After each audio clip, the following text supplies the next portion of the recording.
In Rust, having more players in the team often leads to loot building up quickly, and having a secure base with ample storage is important to accommodate that rapid growth. However, not all groups are looking for the attention that building a large base at the start of the wipe can bring. They may not be able to commit to the long hours needed to defend their compound fortress against the inevitable online raids, but still want to come back on the next day and find their base filled with their hard-earned loot. For the duos, trios and groups that are looking to play a bit more subtly, or those that are simply fed up with finding that their base has been offline raided, I bring you the Hideout 2x2. This extended height 2x2 base combines a low profile design where every upgrade is considered with offline raid attempts in mind. With huge storage capacity, the Hideout should allow even the most productive teams to fill their boxes without needing an endless stream of loot room extensions. Keep your head down and your wipe moving forward without advertising how rich you are, and watch your neighbours get targeted instead with a Hideout 2x2. Let's get into it.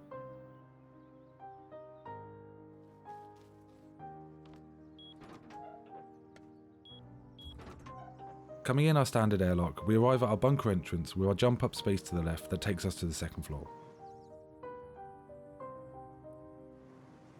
We move through the half wall gap and come to our furnace area with another ladder hatch that takes us up to dropbox storage and space for a repair bench.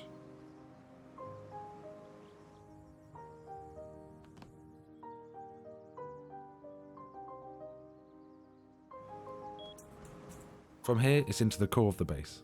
We're immediately faced with an abundance of storage, space for utilities and sleeping bag room for the whole squad.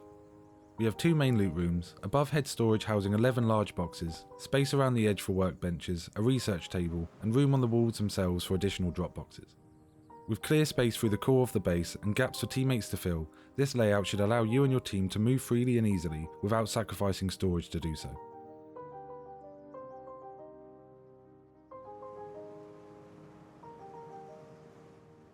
To seal the bunker, at the end of the session you would depot your kit and only take the building materials required to seal the bunker.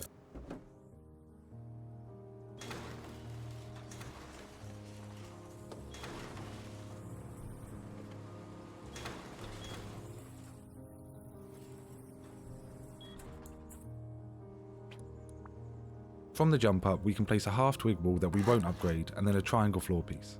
You want to upgrade this to the same material as the walls to the core.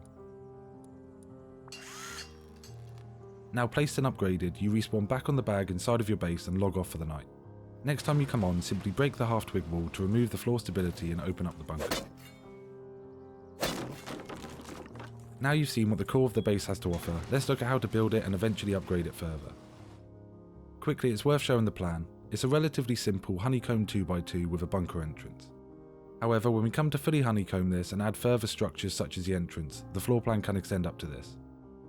The hideout focuses on a relatively small footprint that should fit in most locations and a manageable upkeep to go with it, but fundamentally should act as a highly reinforced core to grow out from, and therefore flat ground is preferable for this build. Let's get into the build. We start by building the core 2x2. Start by placing 3 square foundations low to the ground and the last one raised. Now wall this off, finishing with a double door frame.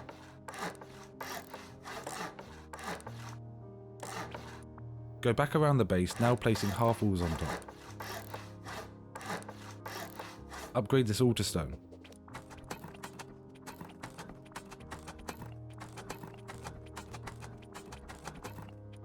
Finish by placing a door, filling in the roof and upgrading this too.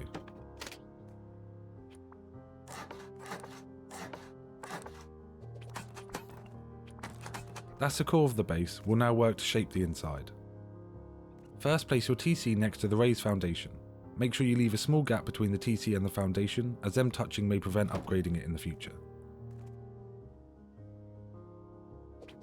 Use door frames to separate the rooms and a wall to divide the 2 loot rooms.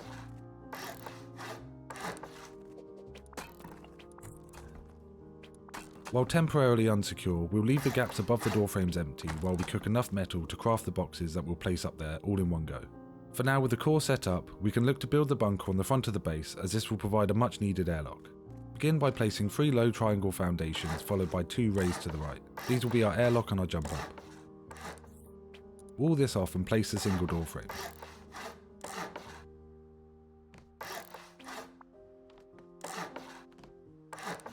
Match the height by placing half walls above the furnace and cover the bunker's roof. Leave space above the jump up and build the roof access with 2 walls and a door frame like this. Upgrade this all to stone.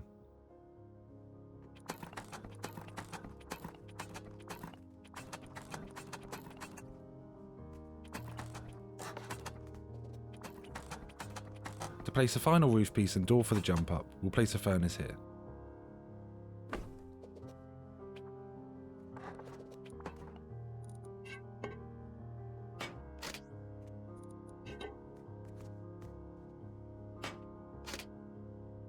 That's the bunker and entrance space created, let's now define it. We'll add 2 door frames and eventually garage doors to our furnace space and our jump up area.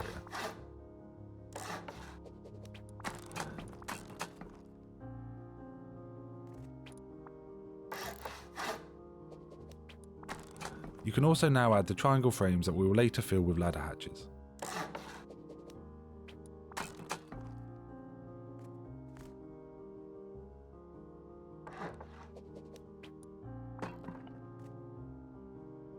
Lastly, we'll place our bunker.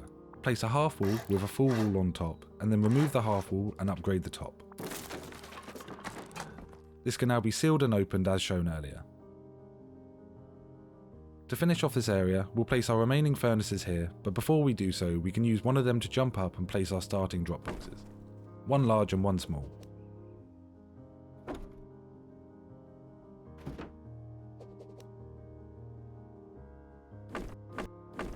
With that out of the way, we can turn our attention to filling our core with boxes. How you've had your starting boxes laid out is up to you, as you should look to be at this stage for as little as possible. We're clearly missing the important shelves inside the base, and to place these we'll take a quick trip outside. Come around to the back of the base and place a triangle foundation, a half wall and a triangle floor piece. Then on your way back in, place 2 square pieces against a wall out here. To get back in the base, place a triangle step under the door.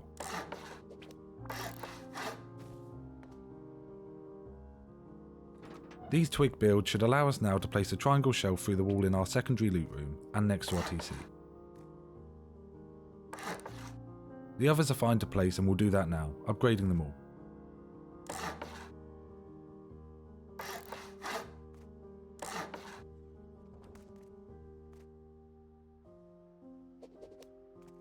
For the boxes, we'll start from the top of the base, sealing up half walls as we go. For these roof boxes, in total you'll need 11 large boxes, 1 small, a fireplace and a lantern. Begin above the TC by jumping up and placing the large boxes.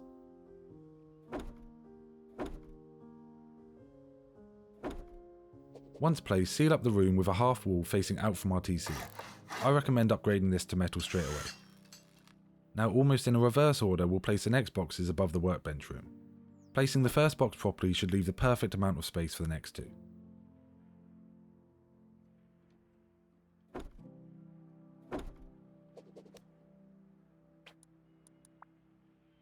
Again, once done, we'll seal up this room with a metal half wall. Now onto the second loot room. I recommend placing a large box down the bottom to aid in placing the boxes.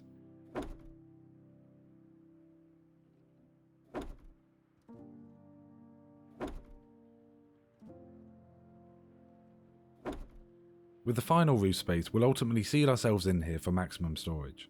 So it's recommended not to have any items on you that you may want to get back, but getting to the body afterwards is nearly always possible. The first 2 boxes go in as normal, but to finish we'll place a small box, a fireplace and a lantern for ambient lighting.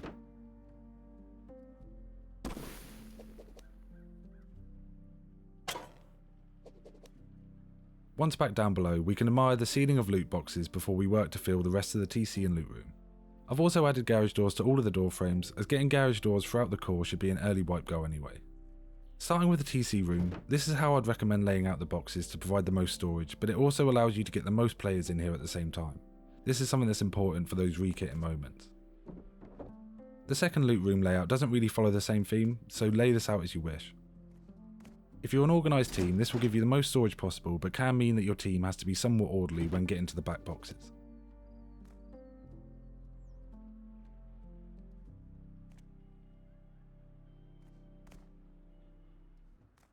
Now I imagine that you've been occupying the rest of your base with workbenches, bags, research tables and barbecues. I'm going to now show you what I believe to be the best way to lay these out to again allow maximum storage and easy movement through the base. With that said, I found that the varying workbench sizes will affect some of how you lay this out.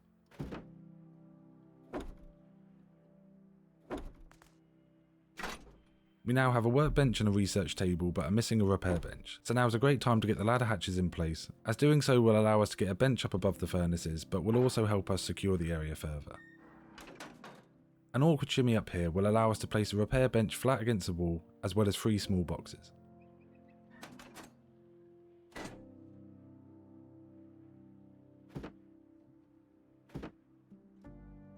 A secondary benefit for this ladder hatch is that in the case of an online raid and someone making their way into the base, this ladder can be used as a sort of choke point and airlock. Taking a look at the base, the layout is complete, but the base is very much insecure. If you haven't already been doing this, now is a great time to use our available metal resource to upgrade as much of the base as possible. Do as much of this from inside the core and bunker, but don't worry, if you haven't already placed your honeycomb, we can upgrade the remaining stone pieces from outside. Importantly, don't forget to upgrade the foundations under your jump up and airlock, as this will greatly reduce the likelihood of them being soft-sided. Go around the base with a small amount of resources and upgrade any pieces of the core to metal.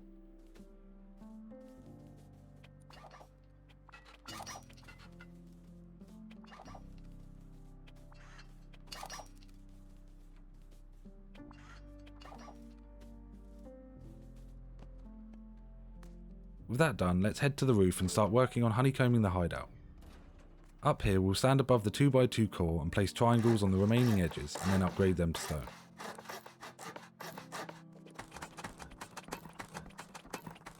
While up here, we'll also add our roof honeycomb. To begin, we'll upgrade the roof pieces to HQM to increase top-down raid costs. Then surround this with stone half walls.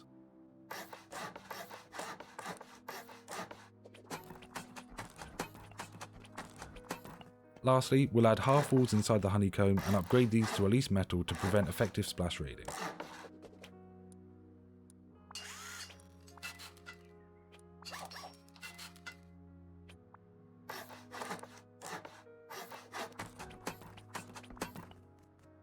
Jump down and using the roof pieces as a guide, we'll work around the base placing honeycomb. This honeycomb will need a full and half wall to complete each piece.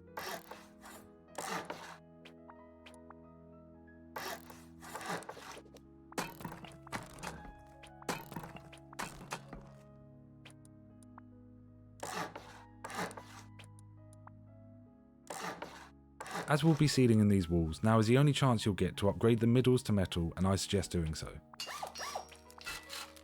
This often unexpected upgrade to the honeycomb can break a raid attempt's momentum and potentially put off the raid altogether.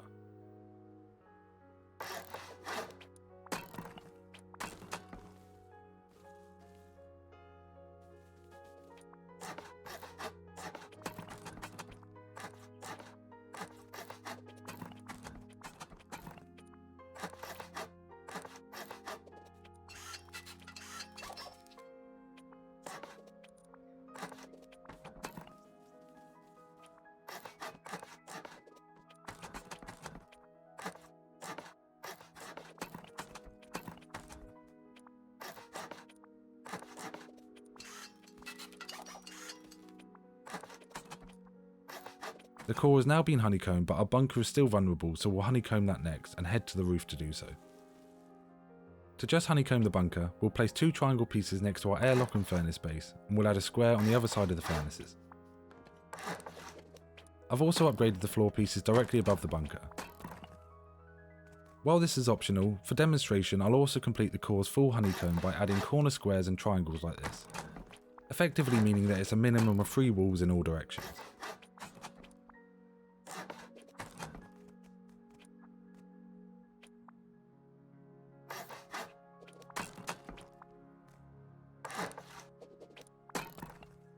Now jump down and following a similar method of optional upgrades inside covered honeycomb, go around and honeycomb the base using the pieces we placed up top as a guide.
This should completely cover all exposed metal walls and foundations apart from our entrance, which we'll come back to shortly. We've now honeycombed all of our base apart from above the bunker. We'll do this by placing additional rooms above. We'll take this opportunity to quickly upgrade our pancake layer and then set up space on our second floor for multiple workbenches, beds, lockers and extra storage.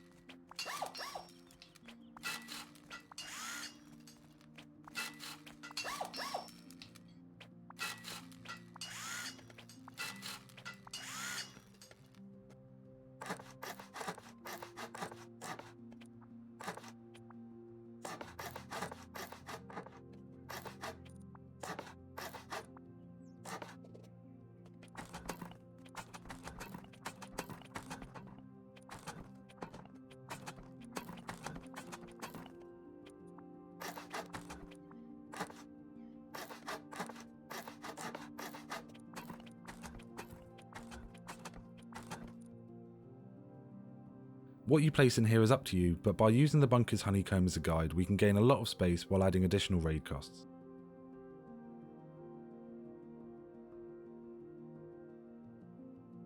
At this stage, the core itself is complete. The upgrades we've applied should make this a seemingly discrete base with high raid costs from all directions. The weakest point right now would appear to raiders to be a door raid, but when they face a bunker on the other side of the airlock and multiple garage doors, this could rapidly become too costly for them.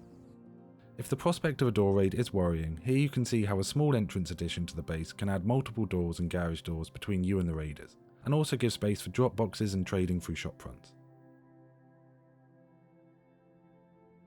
In terms of expanding the base further, if you've reached the point in your wipe where you no longer want to keep your whereabouts on the down low, perhaps you want to encourage an online raid or you simply wish to assert dominance in an area, then the base can easily be expanded upwards with plenty of new space for farms, bedrooms, helipads and hangars, electrical wizardry, a heli tower, or good old shooting floor.